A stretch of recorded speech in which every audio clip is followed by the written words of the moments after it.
Welcome to the Innate Wisdom Podcast.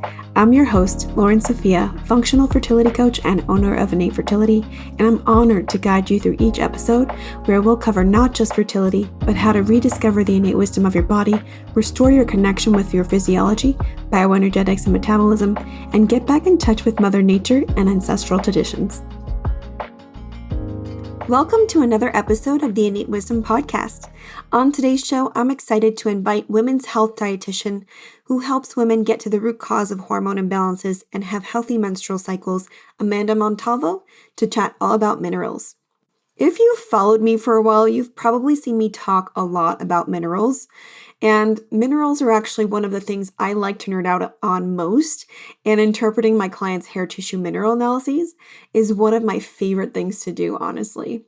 One of the reasons I focus a lot on minerals and not just on vitamins in my fertility work is because not only can they be implicated in reproductive issues, including things like PCOS, for example, but you actually pass on your nutrient status to your future child. And they can also impact your postpartum period, how you feel, your ability to breastfeed, and so much more. Continue listening to hear my conversation with Amanda, where we'll talk not only about how to figure out if you have mineral deficiencies, but the truth about supplementing them and how you can start replenishing your minerals starting today. Enjoy the show. I'm here today with Amanda Montalvo, the Hormone Healing RD. I'm so excited to have you, Amanda. Welcome to the Innate Wisdom Podcast. Thank you for having me. I'm excited to be here and to just chat with you as always. I always love our conversations. Me too. And just in case the audience isn't familiar with your work or you, I would love to introduce them to you. And if you could please dive into sort of how you got to doing what you're doing today. What's your story and what inspired you to become the Hormone Healing RD? Yeah, it's like, gosh, I've been doing this for so long now that when I think of what I got into this for, it's like definitely evolved since then. So I started all this because I was coming off of birth control, the pill. And, I was like starting to switch more to like a natural lifestyle. I got really into CrossFit, found paleo, and that kind of put me on this more holistic path. And I was like, why am I taking this pill, like a prescription every month? I learned about what it was doing to my body. And I was like, all right, I'm going to come off. My doctor's like, you're good. Just come off. No big deal. So I did no preparation. I knew nothing at the time, right? I was like 20 years old. And I came off, and then I had all these health issues start to present. And I didn't really have anything going on before, minus like, I would say like really abnormally painful periods and acne. But like, to me, a lot, those seemed very normal at the time. So I come off, I don't get my period back for almost a year. And I'm like, what's going on? What do I do? And I was getting like zero help from anyone. My hair started falling out. I'm like going back to the doctor. I'm like, what's going on? They do blood work. They're like, oh, you have hypothyroidism. I was like, I'm a healthy 20-year-old. Mind you, I'm like a college athlete at this time. I'm like, how is this? Like, I didn't know issues before. So it basically led me to dive so deep into women's health and learning more about my cycle and fertility awareness method and hormones. Because at the time, this was like over 13 years ago, and there was nothing out there. People weren't posting on Instagram then. You didn't have this like wealth of knowledge where now I'm like, I think about it, I'm like, people don't even know like how good they have it now. So it just led me to completely change my career path. I was like going to be a sports dietitian. That was like my goal. And it got me down this path of like, wow, there's very limited information out there for women. It's not helpful. And no one listens to you when you go to the doctor and you're like pouring your soul out, trying to like share the things you've been tracking and what you think might be going on. And you just get like completely dismissed. So I was like, I have to learn more about this for myself, but also because this isn't fair, so that's really what got me here and like kicked everything off. So I'm like very passionate about getting off birth control. I know it's a tough transition for a lot of women, but it doesn't necessarily have to be. And then I got very into like functional lab testing because all my blood work was like literally just saying hypothyroid. Everything else was normal.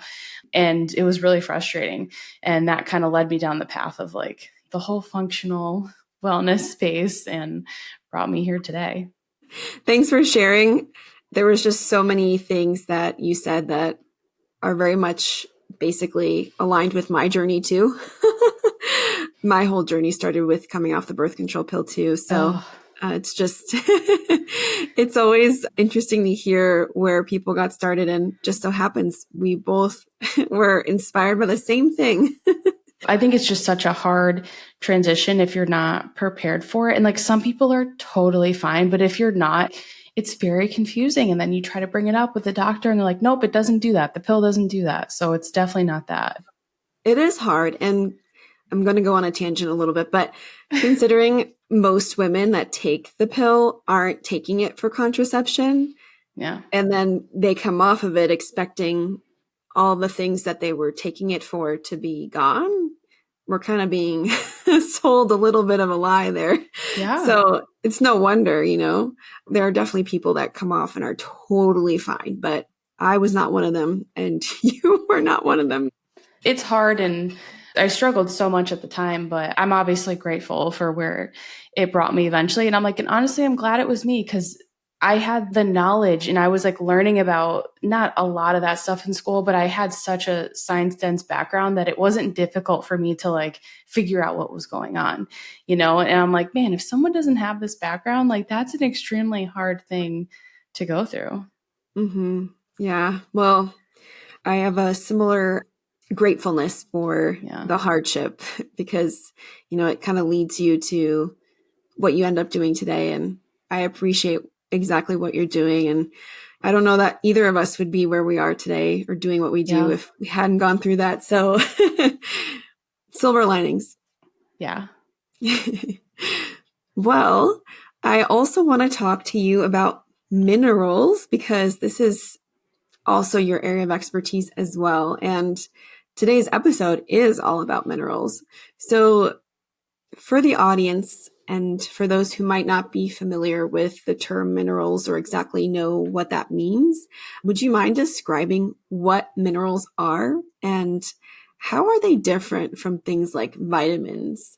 So I like to think of minerals as like helpers. They're technically cofactors, which literally means they're just helping carry out different processes in the body and like literally all the processes. So if we think about like an example of what this looks like magnesium, I think most people are familiar with magnesium. So I feel like that's an easy one to kind of bring up. It is really important for healthy blood sugar levels in a few different ways, but it's impacting insulin, so the hormone that helps get glucose inside our cell, but it also impacts how we transport glucose. So if we didn't have enough magnesium, say we had a deficiency there, then the protein that transports that glucose doesn't function optimally, and you could end up with a high or low blood sugar, but like a blood sugar imbalance. So minerals are really like helpers for different processes and reactions in the body. And that's why a lack of minerals can lead to a whole host of different symptoms. It's hard to even like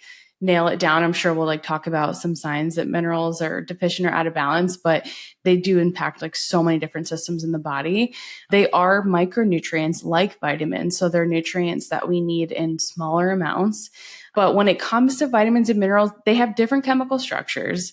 I don't think we want to get into all the science of that, but like carbon atoms versus non-carbon atoms, like they're different chemical structures, but they both act like cofactors. Vitamins can do that too. So they can help carry out different processes in the body. Some vitamins can act more like hormones than vitamins. I think a cool distinction between the two is that the body can produce some vitamins, but it cannot manufacture minerals, and it can't get rid of an excess of minerals on its own. So they're different chemical compositions, but they're both micronutrients. You're going to find them in a mix of animal and plant foods, but they're both important for helping the body carry out a lot of different processes.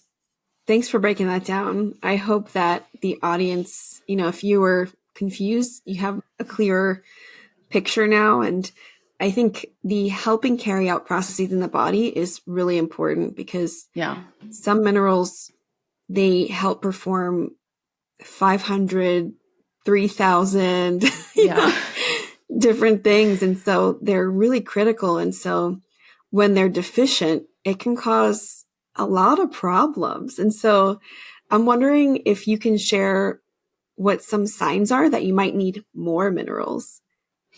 Yeah. So I would say like the most common ones I think of are things like fatigue, hair loss, skin rashes are a big one that I see a lot. Not handling the cold well. A lot of signs of like a sluggish metabolism are also very heavily related to minerals because minerals help us make energy, right? So if we're not making energy, then we're not going to have a healthy and strong metabolism. Dry skin is another big one. Headaches, lower high blood pressure. They have a very big impact on our blood pressure. Muscle cramps, super common. I think a lot of people associate that with like potassium or magnesium. Constipation, loss of appetite, and like changes in taste and smell. Those are very common. A lot of people can relate to those after like being sick. Your nails, like changes in your nails, having brittle nails, mood changes, and I'm trying to anemia. I guess I would call that like a symptom because it's not necessarily the root cause of it, right? So anemia can be like a really common one as well, and cavities, dental issues. But there could honestly be like a million more that we could add to that list because again, like they really do impact all the different systems in the body, but those are some really common ones. Thanks for breaking that down. I definitely agree with all those, but I feel like that's just the beginning. Yeah. And, I feel like any sort of health issue could possibly have an underlying mineral issue. They're just like, to me, minerals are foundational. And I think because we live in a world where if you go to your doctor, if you're in the US, they're going to be like, oh, there aren't mineral deficiencies other than like iron or calcium. Some, those are probably like the two most common ones recommended by like conventional doctors. And it's like, we can have mineral deficiencies in the US. Same thing with like vitamins and stuff. So I think that's why people often, they don't necessarily stop and think of minerals because they're like, well, I eat like pretty good and maybe they took a multivitamin or something that has minerals in it. But there's something that can be very easily depleted, especially through stress or even just like when we're born, you inherit your birth parents' deficiencies. So it's something that's very easily overlooked, but it's like they can be at the root of a lot of different health issues. Yeah, I definitely want to come back to the inheritance. Yeah. But are there any minerals that you see that people tend to be really deficient in, like very commonly? I feel like the type of person and like their health history, this could go many different ways. But when I think of like in general, when I'm looking at hair tests all the time, sodium and potassium constantly depleted, usually from like chronic long-term stress. Someone's been in the stress state for a long time. They're kind of going towards that like burnout, or maybe they already are burnt out. But those are two really common ones. And magnesium, of course, even though so many people supplement with magnesium, but it can be like a really hard one to replenish. And usually they're driving down other minerals like in the process because you never want to start with magnesium. Never start with magnesium. Always start with sodium and potassium. And I think not only are the ones that a lot of people are deficient in, but I'm like, that's a safe place, even if you haven't necessarily done lab testing, to like slowly start supporting through food. Those are like the big ones. And then, calcium could go either way. If someone's like, if they're like a very like high stress, maybe they've been in fight or flight their whole life, maybe they had like a traumatic childhood or something, they're usually very depleted, like all their minerals, but especially like calcium, magnesium, sodium, potassium. And then it could be the opposite where someone is like more like super slowed down and their calcium's really high. So calcium, I feel like goes both ways, but I think for sure like sodium and potassium and magnesium tends to be low in a lot of those people as well. Yeah. As somebody who also interprets hair tests, I would have to agree very much with you. Those two, for some reason, everyone could use more of. And I think it's just maybe a symptom of like how stressed we are. Yeah. You really can't go wrong with getting more of them. And of course, I think, I don't know if you would agree, but food sources are my preferred way, especially for something like potassium. And if you haven't tested, it's kind of like, because people are like, oh, maybe they haven't done a hair test. They don't have access to that right now. It's like you can always increase potassium because potassium is one mineral where it's like, it's a much higher daily recommendation than a lot of the others. So I think even though the RDA is, I think, way too low, I think it's only like 2,500 milligrams for women now. They like Mhm. lowered it. I'm like, we're going the wrong direction here. I would say closer to like 4,000 milligrams would be optimal. If you're pregnant, breastfeeding closer to 5,000. But that's a lot. I mean, that's a lot of potassium from food. So I think it's hard for people to overdo it with food, which is good because you don't want to go too far in one direction. Yeah, totally. It's all about balance. Well, I guess on that note, and maybe this will kind of bring in the inheritance topic that I Yeah. wanted to come back to.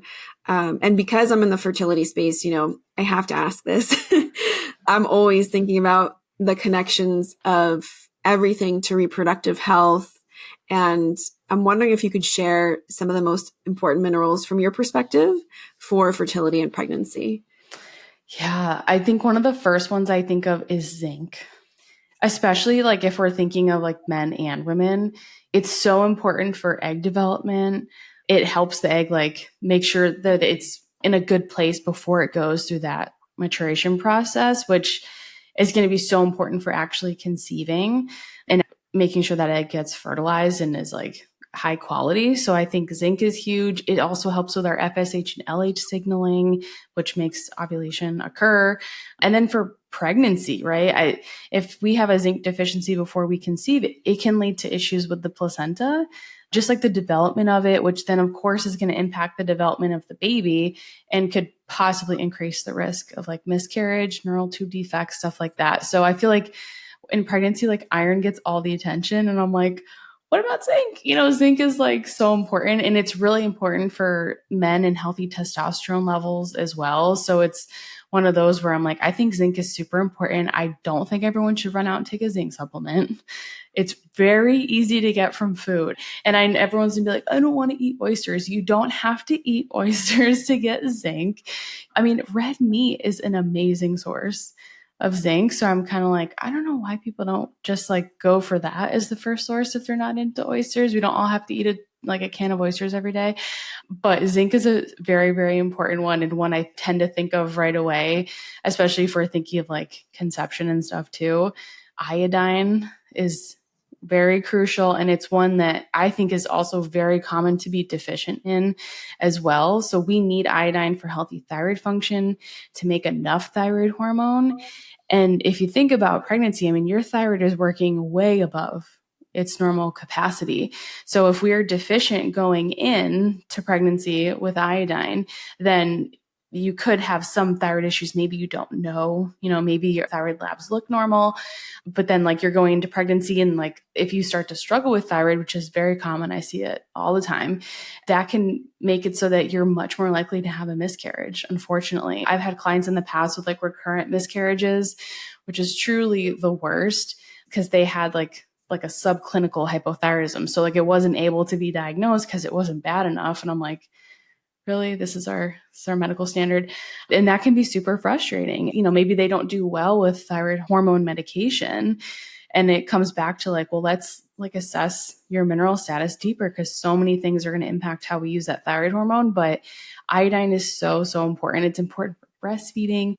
So I think iodine is another really common one that we tend to be deficient in going into pregnancy, and one that it's really, really helpful to optimize.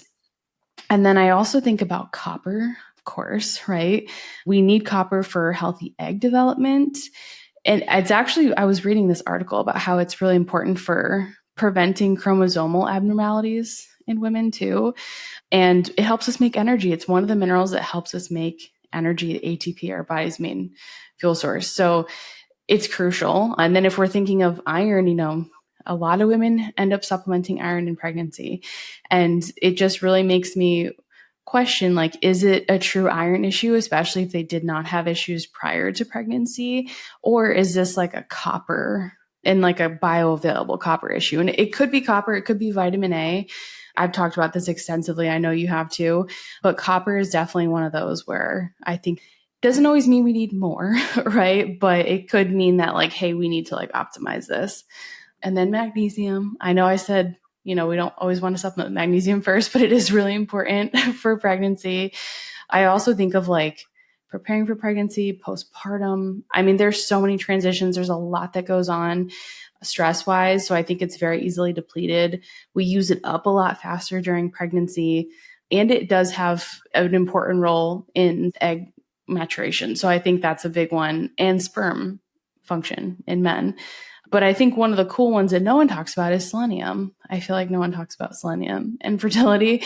For male fertility, especially, it helps prevent the sperm from oxidative damage. Same thing with eggs in women. And we use selenium to help make and convert thyroid hormone. So it's another one of those like very thyroid supportive minerals. But I think too, it's just such a powerful antioxidant. And it's like if you're deficient in antioxidants, which is super common, like going into pregnancy, it can make it harder to have good egg quality, to like carry out that pregnancy, to have an optimally functioning thyroid. So those are like the 5 minerals that I think of for like fertility pregnancy. Thank you for that. Yeah, definitely. Those are some of the heroes, mineral heroes that I think of as well when it comes to fertility and pregnancy. And I thank you for those breakdowns. I think there can be so much connected to deficiencies of these minerals as well, not just in terms of issues getting pregnant. So that's the first hurdle, but also pregnancy complications in general. Like any one of those, if you're deficient, there's a higher risk for preeclampsia or, for example, gestational diabetes. It comes with a whole host of things. So it kind of goes back to like preconception, and that's my world, but the importance of getting your minerals sort of in check, or having a good idea and of what they are before going into pregnancy, so that you can really not only optimize your chances of pregnancy, but also minimize the risk of pregnancy complications. That's like one of the things that I really look at as well in terms of that. But I guess regarding the inheritance of minerals, can you kind of like break that down a little bit more for those who aren't familiar with maybe the concept as well? Because the conversation expands. Like, it's not just about getting pregnant, not just about having a healthy pregnancy, but there's also this thing where it can influence the health of your child too. And I'd love for you to break that down. Yeah. So I think, there's so many, especially if we just think of the ones that I went through. Basically, your nutrient status, your hormone, your nervous system status, like everything, stress hormones, your baby is getting that. That's like being imprinted onto them. And so I think zinc is a very common mineral to be deficient in. It's usually from stress, inflammation in the body. I think of like gut issues. We use up significantly more zinc when we have a long history of gut issues. And zinc deficiencies have been linked with like ADHD, behavioral issues, things like that. It's one of those things where it's like, I think moms have enough mom guilt, so I don't think we need to like pile that on. But sometimes it's really helpful to know this information, to be like, maybe like I will get myself tested. And even if you have some deficiencies present, it doesn't mean that your baby's not going to be healthy. It absolutely does not. I think always trying to reach optimal nutrient status will just drive someone crazy and probably take you further away from a healthy body and healthy baby. But if we can just be a little bit more mindful with like, oh, okay, maybe I did some lab testing and my zinc is deficient, my iodine is deficient, I'm going to be a little bit more intentional with adding in more of these foods. Maybe you have to supplement certain nutrients depending on working with your practitioner, but they have been linked with so many other issues like iodine. I just think, your child's so much more likely to develop hypothyroidism later in life if you have an iodine deficiency, because especially, you're breastfeeding. Iodine's really important for breast milk production, and they will get that through your breast milk. There's a lot of cool studies with supplementing with iodine. Not that anyone should just go do this. I always like hesitate to say anything because I'm like, please don't just blindly supplement with things, especially iodine. It has cofactors. It's a whole thing. But there are studies that show like even utilizing like 15 milligrams, which is a decent amount of iodine, right? That's not a low dose of iodine. If you look at like a prenatal, it's going to have like 200 micrograms, if that. They had insane IQs, no behavioral issues. Their growth and development was off the charts. It just shows you like it's a very important mineral. Your thyroid's so important, right? It literally sets the metabolic pace of your body. So you can see why it would have like such a big influence. But especially mom, obviously dad too is going to influence this, but what you have deficiencies in will absolutely translate to deficiencies in your children. And it's just hard because if you don't know that and you don't know what your deficiencies are, you don't know your status going into pregnancy or even like postpartum, it's like, it's never too late. I don't think it's ever too late to work on this stuff for yourself and for your children. Then things could pop up like health issues with your kid that are super stressful, very confusing, and not could they always have been avoided, but it's like you could have more tools to like deal with this and probably an easier way through food and maybe like some supplementation depending on their age than like you just kind of running from doctor to doctor and not really be getting like a lot of help. Hey, it's Loren. If you're interested in testing your mineral status with a hair tissue mineral test, aka HTMA, to prepare for pregnancy, I'd like to invite you to join Conscious Conception, my pregnancy prep e-course. Not only do you get access to self-order HTMA, but you also learn how to interpret it. And this is just one of over 20 functional lab tests with which you can self-order and learn how to interpret their results too. You lose 10% of your minerals with every pregnancy, so even if it's not your first rodeo, Conscious Conception can help you build your nutrient stores back up to feel even better than your last pregnancy and create even healthier generations. Learn more at innatefertility.org/get-pregnant. And if you're loving the show, don't forget to leave a review. Now back to the episode. Yeah, I love that, and thanks for sharing. I think you made a really good point where it's never too late. Yeah. And, the point of like the inheritance thing, I feel like people get so stressed out when they find out like, Yeah.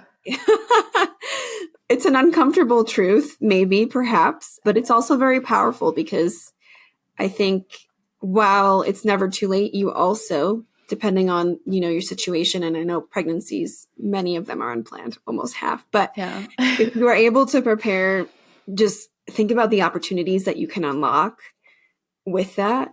So I do love that, though. It's never a bad time to start taking charge of your health. It's never a bad time to start remineralizing or, working on your nervous system, any of that. I really love that. And speaking of, I would love to hear your perspective as well on the importance of minerals in the postpartum period, as it maybe relates to also breastfeeding and maybe even postpartum depression, if you'd like to speak on that. Yeah. So we talked about how important copper is for pregnancy, right? That in like preconception, everything. We need it for energy production. We need it to make breast milk, of course, right? It's important for our metabolism. But I would say copper is like the top mineral that can, imbalances in it can definitely lead to more unwanted like mental health shifts postpartum. Zinc deficiency as well. Zinc deficiency is like heavily linked with mental health issues, but like that specific shift postpartum is typically related to having an imbalance in copper because our copper goes way up when we're pregnant, as it should, because our estrogen levels are rising. So it's very healthy and normal for that to happen. I think it can be tricky, if someone has deficiencies in other areas, like maybe vitamin A is deficient. I think it's like 80% of women are deficient in vitamin A going into pregnancy. And that's like in the US. This is not like in another country. So if we are deficient in vitamin A, then our copper levels can get out of balance. Also stress, like very depleted minerals, burned out adrenal glands. If you have a sluggish thyroid, our thyroid, we need active thyroid hormone T3 to make ceruloplasmin, which is the bioavailable form of copper. So if we have this excess of copper that we can't really use, it is very linked with postpartum depression. And I think it has a lot to do with we store copper in the brain, right? In the liver primarily. I think it has a lot to do with that inflammation. If we have excess estrogen, because typically your estrogen is going to stay higher if copper is higher. And then of course, you have that big hormonal shift postpartum. Even if you're breastfeeding, that mitigates a lot of it, but copper is a big one. So I find like it's not just copper, but it's like vitamin A is really important. And then your health history, your adrenal health, your thyroid health. And if things are just kind of out of balance, depleted, not functioning optimally, it kind of creates this perfect storm for an excess of copper that we don't want.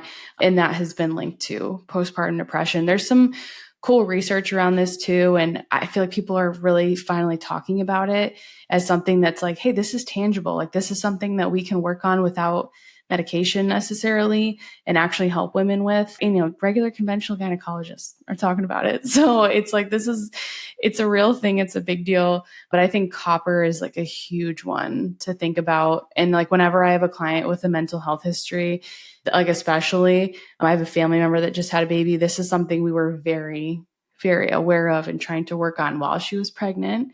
And then we kept an eye on it postpartum and she was good. But it's like, if you just know, like if anything had popped up, I would have been like, all right, let's do testing. Like this is where you're at before, we can rebalance this. I think it's just nice to know like there's something you can do about it.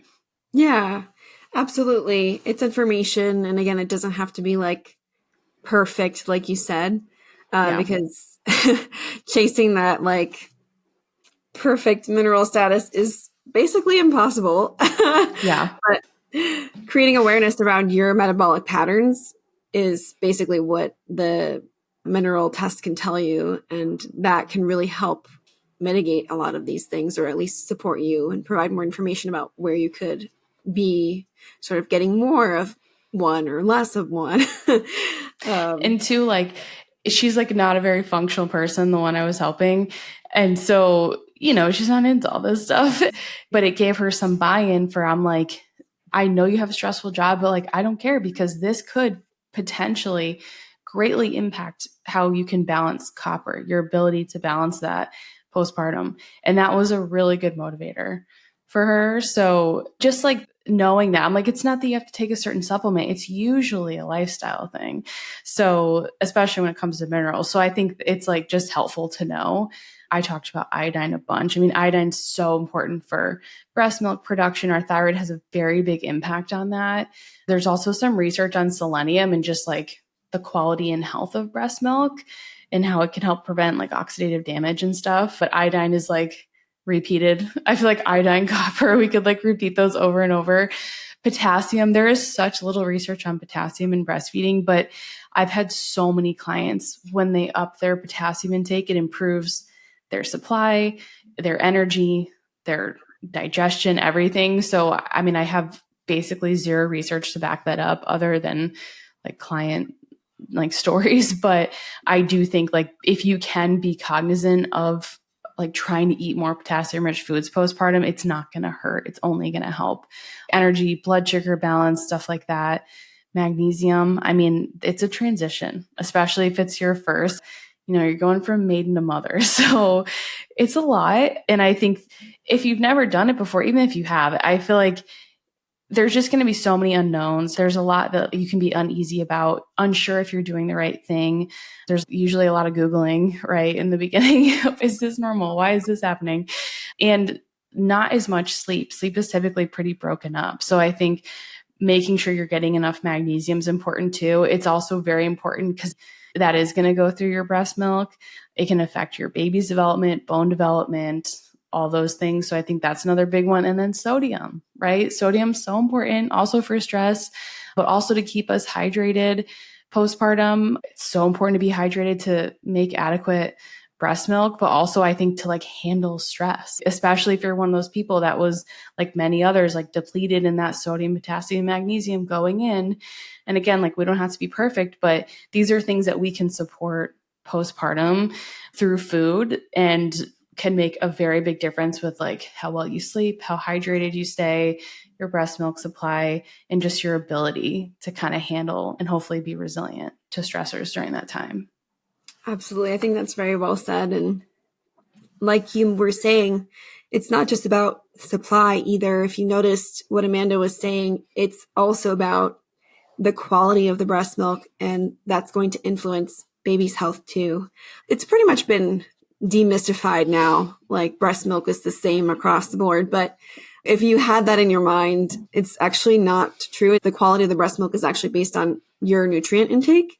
And so that will also account for your mineral intake as well. And many of these minerals are also really important for your baby's development. And again, the production and also just maintaining your health while you're recovering first of all, from pregnancy, but also Yeah. producing food for your baby. So minerals play a huge role. So do other nutrients, but definitely minerals are a huge part of successfully and healthily breastfeeding. So thanks for breaking that down.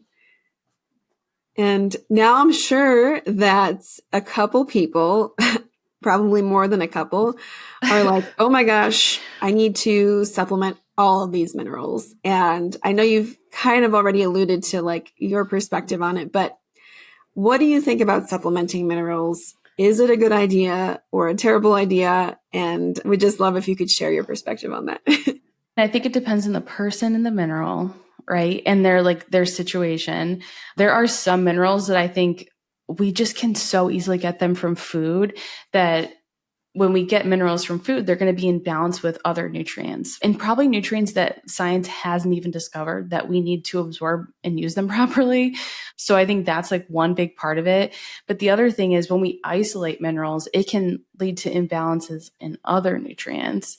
So there's always going to be like a give and take when you're supplementing, even if it's something like magnesium. And I know people, like everyone talks about, like I see so many people in the functional space talking about my top supplement for women's health is magnesium. And I'm just like, I mean, do we not know how this affects sodium? Like how many clients do you come in that are like so burnt out? If you supplement with magnesium, it can make it very difficult to retain more sodium.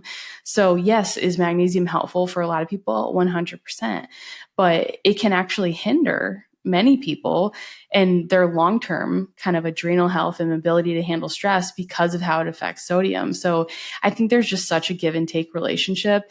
And because we can get so many minerals from food, it's like food should always be number one. Like I think of like copper, zinc, calcium, potassium, phosphorus. Like food is very mineral rich. And remember, it's a micronutrient. So we don't necessarily need all of them in very large amounts. But I do think that sometimes like if you have an iodine deficiency, it can be very difficult to replenish like from food alone. But you also have to like prepare your body to even take iodine. Like you can't just take it out of the blue. Otherwise, you're probably not going to feel good because it does speed up your metabolism, just like thyroid medication, right? It will speed up how much thyroid hormone you're making. It's going to speed up your metabolism. And if you're super stressed out, super depleted in a lot of other minerals, you're probably not going to do well on it. So it's one of those things where have I used it with clients? Absolutely. I've used it myself. My previous pregnancy, I talked about that a lot in my pregnancy podcast. Because I was still like pretty deficient when I got pregnant.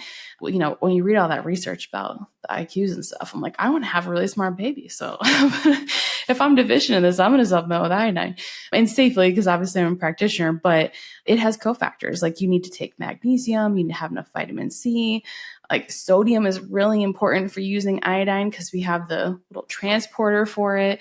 So it's one of those things where you never just start with something like iodine, but that can be one that's hard to get a lot from food. I mean, if you're in Japan, obviously you're going to get like, they get like 12 milligrams, like minimum a day over there. And that was like, that's the other thing with pregnancy because people like freak out because like, oh, you're not supposed to get too much iodine in pregnancy. And I'm like, do we see these other countries and how much? It's like 20 milligrams of iodine a day and they're eating raw fish and stuff while they're pregnant. So there's so many like myths. And I think you always have to take that information, like apply it to yourself, like keep it in context. Sometimes I do think that depending on like what you have going on, it could be helpful to supplement. It could be worth it.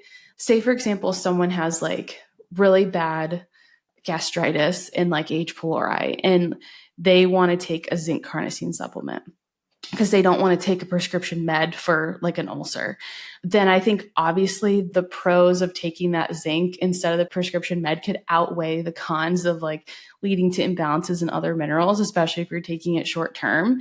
But it's one of those things where it's always going to be a give and take. Like I think of zinc a lot because it's very popular to supplement with in the functional space. A lot of people just do it without even like thinking about how it's going to impact their mineral status in other ways. And even during pregnancy, it's like I had a client whose doctor told her to take it, but then she was also taking iron, which they'll just cancel each other out with absorption and stuff. So, and I'm like, maybe you wouldn't need the iron if you weren't supplementing with zinc because it'll absolutely lead to iron deficiency anemia for a lot of people. So it's one of those things where I'm like, how much can you get from your diet? Right? Like what's realistic for you?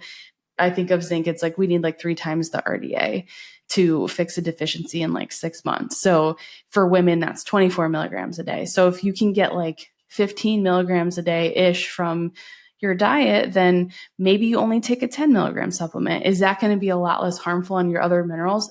Absolutely. But I think it's just so all or nothing, and supplements are so widely available that you don't necessarily think that it's going to cause any other issues. So it's a tricky one. It's like, I'm not against it, but I'm like, I think it's really important for people to know what that supplement's going to do. And should I like worry about other minerals while I'm taking that supplement, and try to plan for that? But also, like, why do you have to supplement in the first place? Are you super stressed? Do you have other issues going on that are depleting your whatever that mineral is? So that's like my thought process when I think about, should someone take a supplement or not? Definitely, I feel like in the same camp, because I feel like it's always, oh, I'm deficient in this, I have to take this.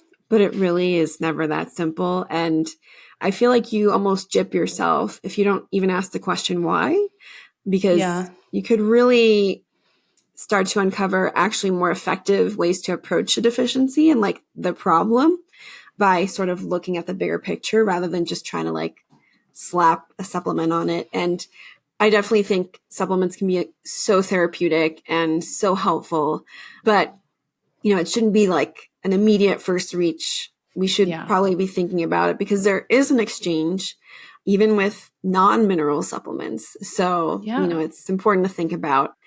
And it just goes to show too, food is very powerful. Nature gift wraps nutrients in like this beautiful package. And it can be a really powerful way to address nutrient and mineral deficiencies. So I guess on that note too, instead of supplementation, or maybe, I don't know if this will be included in the answer, but what are some of the most practical ways that someone can start replenishing their minerals if they think they have a deficiency, they know they have a deficiency, or just kind of want to improve their mineral status in general? I think number one is figuring out what is driving your mineral loss. Maybe it is like your inherited health. Like, my mom has thyroid issues, me and my siblings do, and it's not autoimmune. It's like, obviously that could definitely be related to possibly like an iodine deficiency or something. So it's like, you could like look into that stuff. But I also think like, is it from stress? Like, are you someone that's been like super stressed your whole life? And if you're sitting there and you're like, I don't feel stressed, I would just really think about that, because I think a lot of people are stuck in like the freeze state, because they've been like so high stress for so long that their nervous system's like trying to put the brakes on this like chronic fight or flight. And you don't necessarily feel stressed. If anything, they like crave stressors so that they can get that cortisol and those endorphins. So I would just really think about that. What does your day look like? Like, are you constantly going? Are you always on your phone? Are you always available to people? Are you always multitasking? That sort of thing. Do you relax at your meals? Are you like doing other things while you're eating? If you're living in a stressful way, it's going to be very difficult to replenish minerals without addressing that. So I think how you're living, looking at that is really important. Look at your supplements. Don't like start like focusing on minerals and have like no idea how your current supplements could be impacting those, because it's especially with like lab testing and stuff. So I would say that's like a really big one. And then like eating mostly whole foods and a mix of animal and plants. I think it's so important. I think when we go to dieting extremes, it leads to just chaos and stress within our bodies. So if we can have a mix of both of those, you're going to get an abundance of minerals and other nutrients like vitamins and proteins and so many important things that we need to thrive. Mixing in seafood a couple times a week is another great way to get more of those minerals in. If you can digest dairy well, very rich in calcium and potassium. When people start paying attention to potassium and they're like seeing what potassium's in, it's in a lot of foods. It's in like pretty much everything, animals and plants. So it's one of those that I'm like, everyone can get plenty of potassium, but it's like, okay, if you're sick of eating certain fruits and veggies, it's like, there's a lot of potassium in dairy, red meat, salmon. There's like a ton of potassium in salmon. So like things like that. I think if we can start doing those things, one of the first things I'll have a lot of my clients do is try to focus on like more whole food carbs, less processed carbs, because then that's automatically going to up their potassium intake.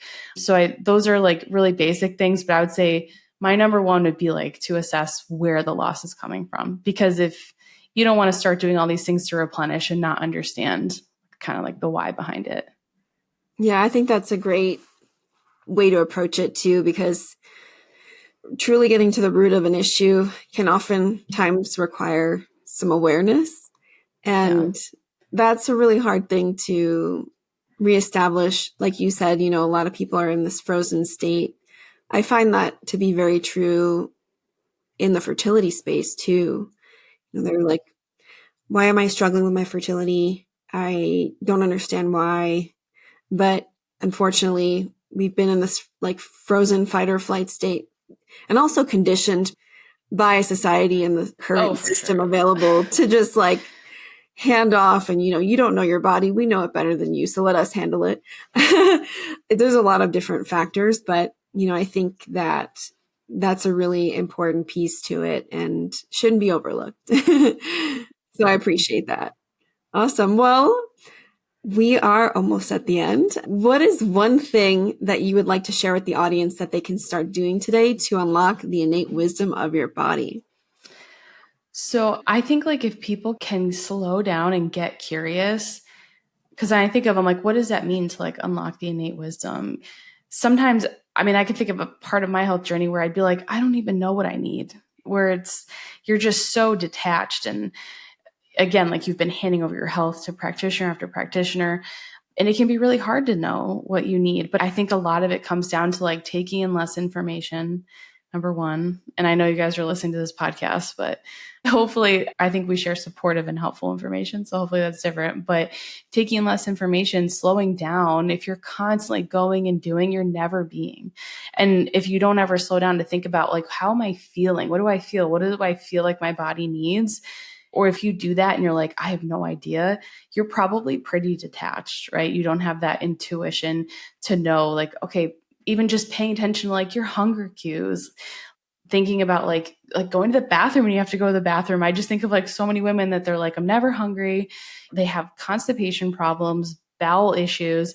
And a lot of it comes back to like, they're so detached. They don't know what's going on with their body. They've been ignoring it or trying to suppress it for so many years that if you can like get curious and slow down, I think that's when you're really going to start to connect more with what do I need? What am I like craving right now? What does my body want right now? And just trying to like listen to those natural instincts as often as you can. I think that gets you more and more in tune with your body because it's like, oh, she is going to listen to me. So maybe I'll continue to give her more messages. I think that's like really, really key and something that we all can do and have available to us right now. I think that's beautiful and so wise. And I totally, totally align with that too. So I hope that's helpful for anyone listening. And you don't have to start in a big way. You could start small. Yeah. Well, awesome. Amanda, this was super fun. I really enjoyed our conversation and I so appreciate the work that you're doing. For anyone curious to find out more about you and how they could potentially work with you, how can people find you? So I would say Instagram, I'm pretty active on. Hormone Healing RD is my handle. I have a podcast. So Loren's been on my podcast a couple times. It's called Are You Menstrual? I have so many episodes now. So that's a really great way to like dig in and get a lot of free information. Same with my website. You can sign up for my newsletter on there. I send one out every Sunday. Love my newsletter. Love all my people that I connect with over there. So those are great ways to connect with me. I do work one-on-one with people. I have a nutrition team that helps me with that. So you can find more information about that on my website or on Instagram. And then of course, I have my Master Your Minerals course. So if you're like, I want to learn about my mineral status, I don't even know where to begin. It offers hair mineral testing and it walks you through exactly how to understand your hair test and what nutrition, lifestyle, and supplement changes to make. Awesome. Awesome. Definitely go check her out. And maybe we'll have to have you back on to talk about a specific mineral or more minerals. Yeah, we could do like a deep dive. Yeah, that could be really fun. So let us know your feedback in the show notes or comments. And thanks so much for coming on, Amanda. Really appreciate your time. I can't wait to talk to you again. Thank you for having me. This was fun. Thank you so much for listening to the Innate Wisdom Podcast. If you enjoyed today's episode, please leave us a review and share the podcast with someone who you think might benefit. If you're new here, we can't recommend enough that you take advantage of my free resources, like the Get Pregnant Yesterday checklist, Cycle Literacy Guide, Prenatal Primer, and Sperm Booster Manual. And if you're trying to conceive now or in the near future, I invite you to join my pregnancy prep e-course, Conscious Inception. Make sure to follow me on Instagram too, at innate_fertility, and consider joining my newsletter to receive exclusive content related to fertility and so much more. A friendly reminder, the content shared on this podcast is for informational purposes only and should not be a substitute for the advice provided by your doctor or other healthcare professional. It is not intended to be, nor does it constitute healthcare or medical advice.